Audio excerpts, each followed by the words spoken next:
Good morning, students. I am Dr. Parul Singh, Assistant Professor Sociology, government arts girls college Kota. और हम लोगों ने आपका जो बीए थर्ड ईयर का पेपर 2 है उसका यूनिट 2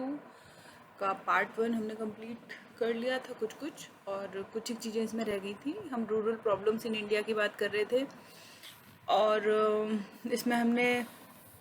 क्या रूरल प्रॉब्लम्स का अर्थ क्या है, रूरल प्रॉब्लम्स के कौन कौन से एस्पेक्ट्स हैं वो हमने देखने की कोशिश की थी। और उन्हीं समस्याओं में से एक जो मुख्य समस्या है आज हम उसकी चर्चा करेंगे यहाँ पर, और वो है ऋणग्रस्तता। तो हम सभी जानते हैं कि ग्रामीण अर्थव्यवस्था के विकास में जो कृषि है उसकी बहुत महत्वपूर्ण भूमिका है। यदि अभी हम 2020 की बात करें तो अभी तक हालांकि जो आंकड़े हैं जनगणना अभी तक नहीं हो पाई है, अभी जनगणना 2021 में होगी। और अभी जो वर्तमान स्थिति का यदि अनुमान लगाया जाए तो लगभग 65% पॉपुलेशन अभी जो ग्रामीण क्षेत्रों में निवास करती है उसमें जो ग्रामीण जनसंख्या है वह कृषि और उससे संबंधित जो क्रियाएं हैं जैसे पशुपालन इत्यादि उन्हीं से अपनी आजीविका प्राप्त करती है। और कृषि का विकास करके ही हम ग्रामीण विकास को संभव बना सकते हैं। जो ऋणग्रस्तता है, ऋणग्रस्तता का अर्थ हमें समझने की ज़रूरत है कि ऋणग्रस्तता एक ऐसी स्थिति जिसमें अपनी अनिवार्य या ऐच्छिक आवश्यकताओं की पूर्ति हेतु अपने से उच्च वर्ग से धन अथवा वस्तु एक निश्चित समयावधि हेतु उधार लिया जाता है तथा इसके बदले में एक निश्चित लाभ, सेवा अथवा धन के रूप में उधारदाता द्वारा उधारदाता को चुकाया जाता है। तो जो ग्रामीण परिवेश है, ग्रामीण परिवेश में जब से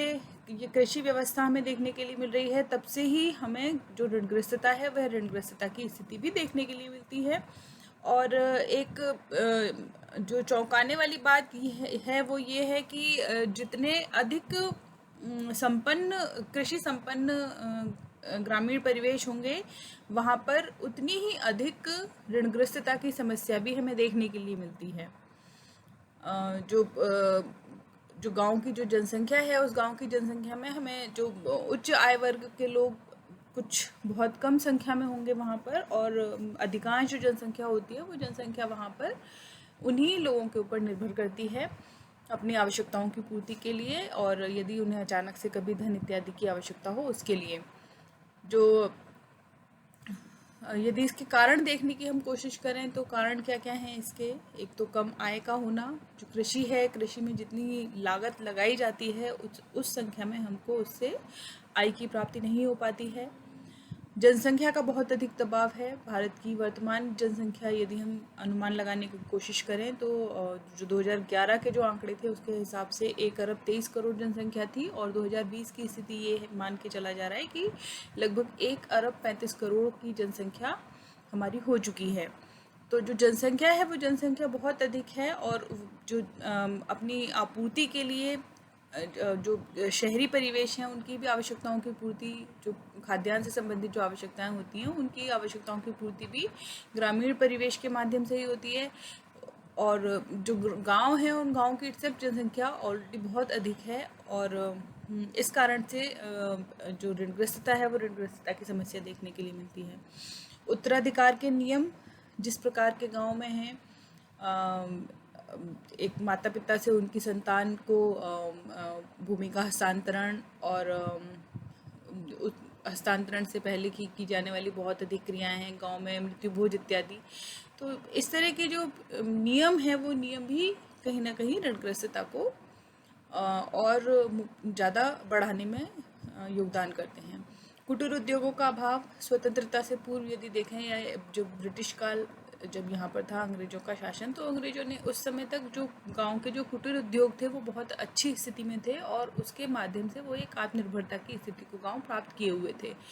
लेकिन अंग्रेजों ने अपना जो बाजार यहाँ पर स्थापित किया भारत में, उसके माध्यम से उन्होंने जो भारतीय परिवेश के जो कुटीर उद्योग इत्यादि थे उनको धीरे धीरे करके उनको ख़त्म करना शुरू कर दिया। और अब जो पहले जो छोटे मोटे व्यवसाय जो गांव में होते थे वो सभी बंद हो गए, और अब मुख्य रूप से जो निर्भरता है वो पशुपालन और कृषि इन्हीं के ऊपर है। तो ये भी एक बड़ा कारण है। अशिक्षा की स्थिति हमें देखने के लिए मिलती है ग्रामीण परिवेश में। जो भारतीय जो ग्रामीण क्षेत्र हैं वहाँ पर बहुत अच्छे स्कूल्स और बहुत अच्छे कॉलेजेस और बेसिक इंफ्रास्ट्रक्चर का अभाव, ये ऐसी समस्याएं हैं जो शिक्षा को जन्म देते हैं। निम्न स्वास्थ्य स्तर, हेल्थ फैसिलिटीज़ का अच्छा ना होना और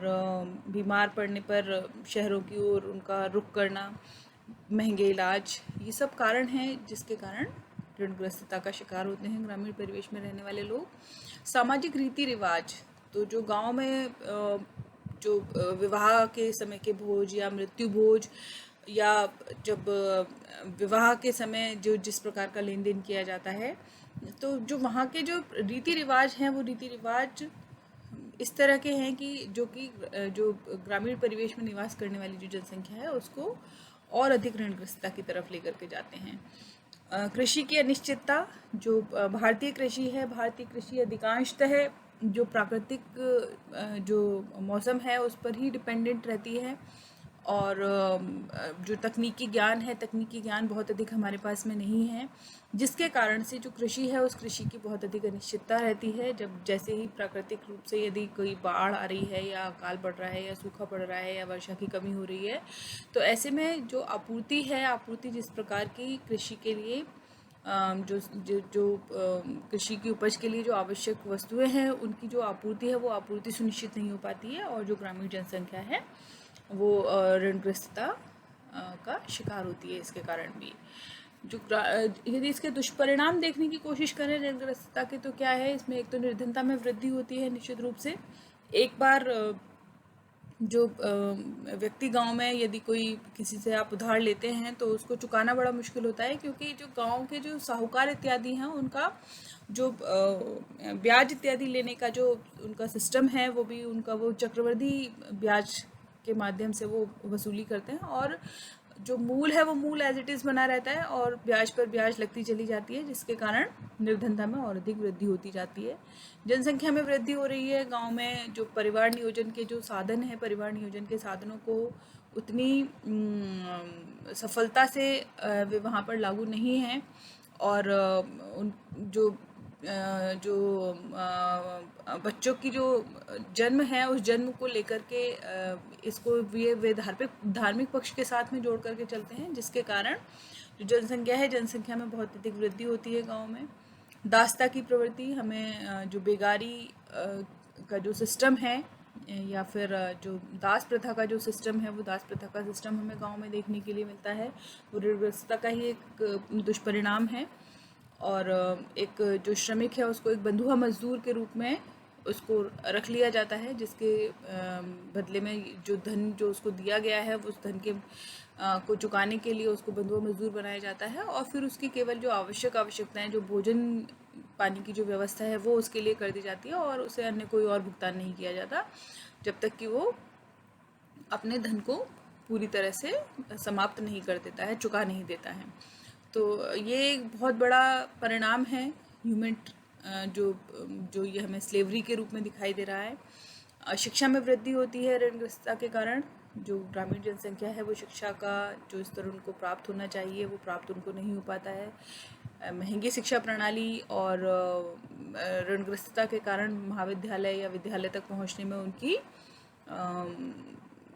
स्थिति न होना इसका एक बड़ा कारण है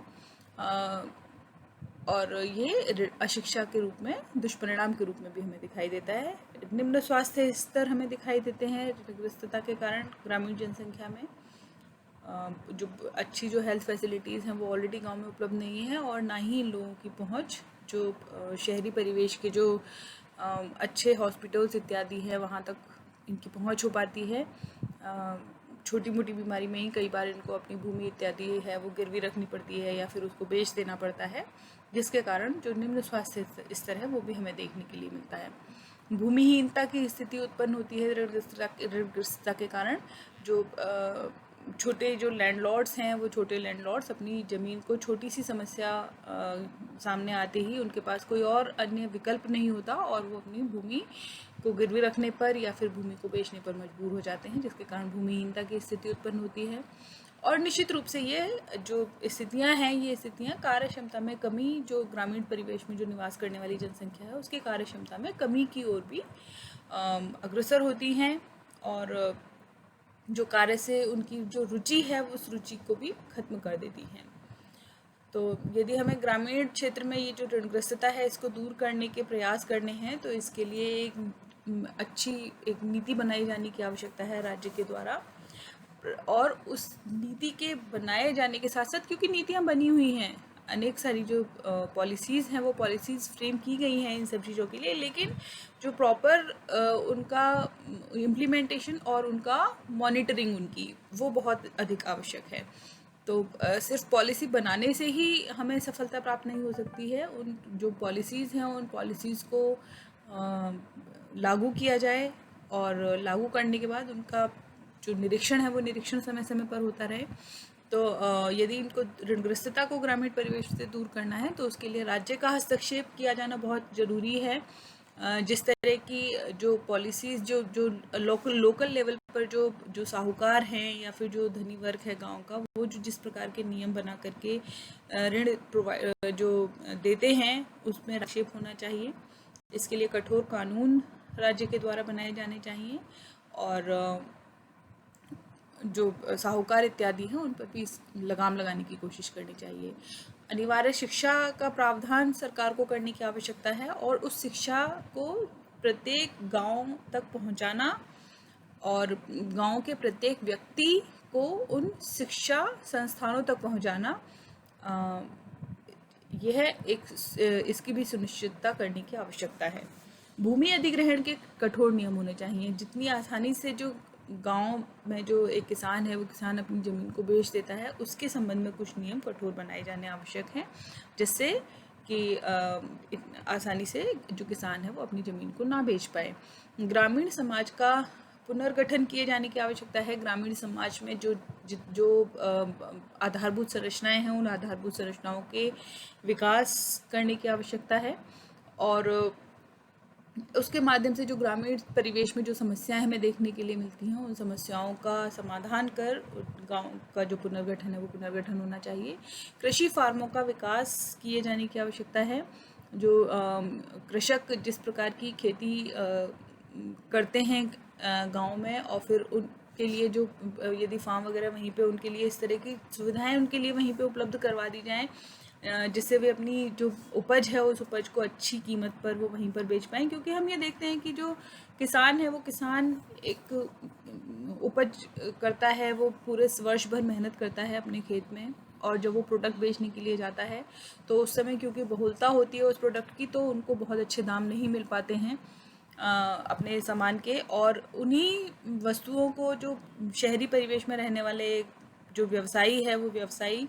उनसे किसानों से बहुत सस्ती दर पर उन चीज़ों को ख़रीदता है, और उसके बाद में वो स्वयं पूरा मुनाफा लेकर के और जो प्रोडक्ट है वो प्रोडक्ट और लोगों को उपलब्ध करवाते हैं। तो जो सारा का सारा जो प्रॉफिट है वो प्रॉफिट किसानों तक नहीं पहुंच करके जो व्यवसायी हैं उन व्यवसायियों तक सीमित रह जाता है। तो ये एक बहुत बड़ा गैप क्रिएट कर देता है कृषकों के बीच में, और इस पर कहीं ना कहीं नियंत्रण करने की आवश्यकता है।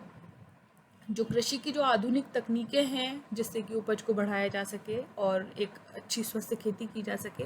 उन तकनीकों का मुफ्त प्रशिक्षण जो गांव में जो किसान करने वाले हैं उनको उपलब्ध करवाया जाना चाहिए। और कृषि के अलावा जो नवीन व्यावसायिक विकल्प हैं उन व्यावसायिक विकल्पों की भी हमें आवश्यकता है। जो कुटीर उद्योग हमारे जिस प्रकार के पहले थे उनको वापस से पुनर्स्थापित किया जा सकता है, और खेती के साथ में और पशुपालन के साथ में और इस जो कुछ और जो नए व्यावसायिक विकल्प हो सकते हैं, जो कुछ छोटे छोटे उद्योग इत्यादि गांव में यदि स्थापित किए जा सकते हैं तो उन सबको करने की भी आवश्यकता है। ये सब करके हम जो ऋणग्रस्तता है उस ऋणग्रस्तता को काफ़ी हद तक हम दूर करने का प्रयास कर सकते हैं। और गांव का यदि हमें विकास करना है तो निश्चित रूप से ऋणग्रस्तता की जो समस्या है उस समस्या को दूर करने की आवश्यकता है। सरकार की जो ऋण संबंधी जो सुविधाएं हैं, जिसमें चाहे हम किसान क्रेडिट कार्ड की बात हम करें या फिर जो बैंक इत्यादि के माध्यम से जो अल्पकालीन और दीर्घकालीन प्रकार के जो कृषि ऋण इत्यादि लोगों को प्रदान किए जाते हैं, कृषकों को प्रदान किए जाते हैं। इसके अतिरिक्त समय समय पर उनको सब्सिडी इत्यादि देना, इन सब का जो